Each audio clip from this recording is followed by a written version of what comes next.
Hey guys, welcome back to my channel. I know it's been a minute, and I always say that, but I really did need to detox a little bit and get back into the swing of things. I'm thankful for all of you guys that stick around for me throughout my ups and downs and so on. But today is just going to be an update video mixed in with 5 of my quarter life lessons.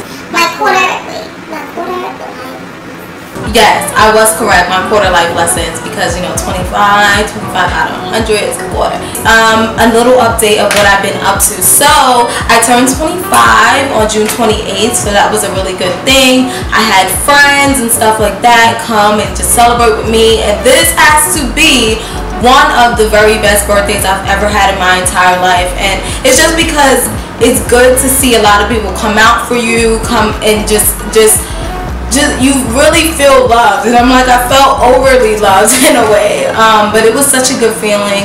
And then after that, my friend surprised me on my freaking birthday, and it was just it was just the best birthday I've ever had. But yeah, so that's just an update of what's been going on with my life.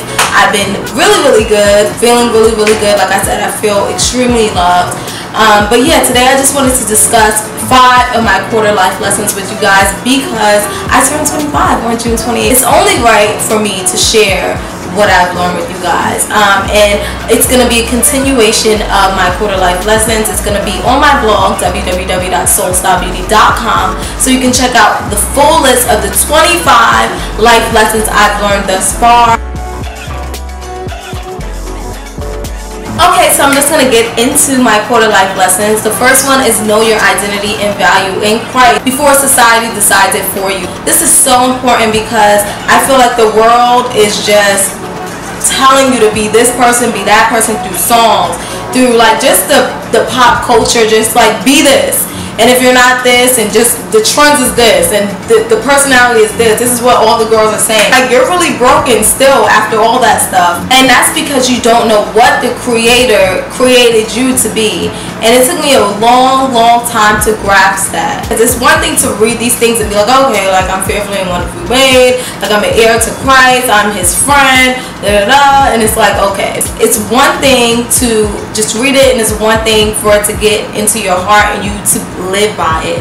And I felt like this year that was a big accomplishment. You can get so overwhelmed with what's going on around you, but at the same time, those things don't matter when you're so focused on your creator. I saw this quote on Tamara Mowry's Instagram, and I absolutely love her. She's one of my favorite celebrities, I guess you could say. And the meme just says, pay more attention to your creator than your critic. When you're so focused on your creator and you know who he's made you to be, you know your identity, you know your worth comes from him, no one can tell you anything. And that's it's freedom in that. It's freedom in that. And I tell you, if you don't know it today, please start meditating on those things and ask God to just really write it on your heart. So my second life lesson would be relationships take effort. And I know it sounds very simplistic, it sounds very cliche, but at the end of the day, it really is true.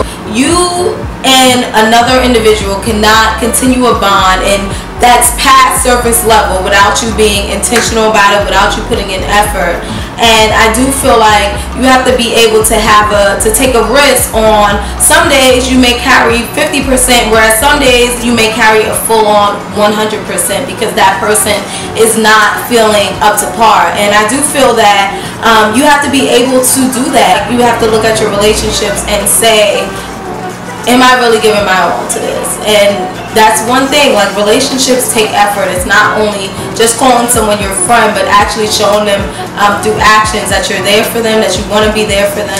Another life lesson I would say is be committed. Now, commitment is something that I wasn't really good at. Not as far as my relationships, but maybe jobs. You know, I would flop on certain things sometimes. When I was younger, more so, and then I was like past my 20s, I would just flop on certain things, and I would leave a job the moment I felt like I didn't like it. But the way you're committed to some of the things in your life really can go into your marriage, it can go into your friendships, it can go into your courtship. It's a big deal. If I was looking at someone I was going to court or be in a relationship with, I would also look at how committed they are to the things that's in their life right now. Are they committed to the church you're in? Are they committed to serving? Are you committed to like your relationships? Because if you can't be committed at all, and I just see you flip-flopping all around, then that makes me think that there is no stability.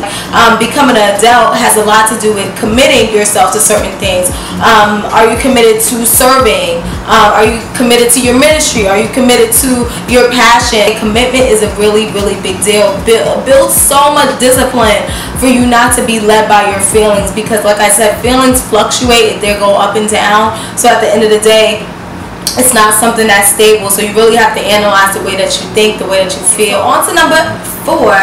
I would say save. Saving is such a big deal. Like, especially going into my mid-20s, you start thinking about your family, you start thinking about kids and stuff like that. If you don't know how to manage your money, it affects everything, and that's something that I'm in the process of doing. I felt like I'm really, really good at where I am. Financially right now I can be much better, and I do feel like I'm working towards that, and probably within 6 months I would be like at least where I want to be financially. Just imagine you being married or even moving out on your own. You have to learn how to budget, you have to learn how to manage your money, and especially when you get married, it's going to be 2 of you guys, and you have to make sure that we have to actually put our finances together and work as a team as to how we can manage it, you know, and budget, and still have enough funds for us to pay the bills and still live comfortable, and also money for